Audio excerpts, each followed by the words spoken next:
In today's video, I'm going to show you how to easily define how a process is used within your existing chores.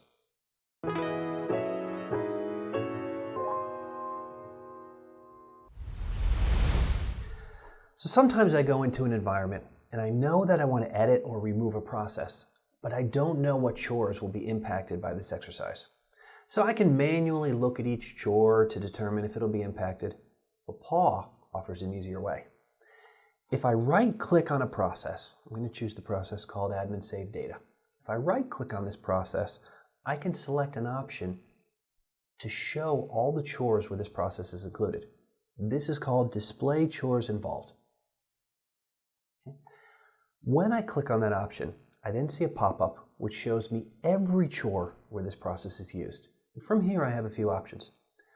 I can edit the chore. I can remove the process from the chore.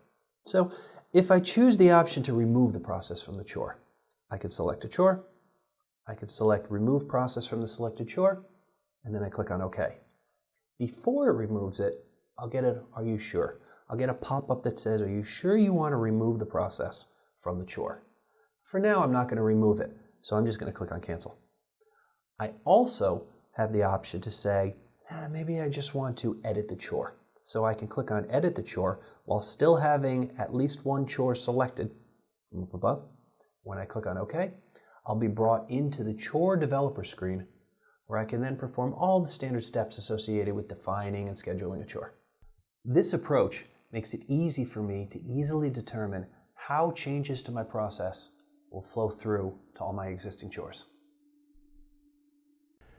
Thanks for watching. I hope you enjoyed the video and I hope you learned something new.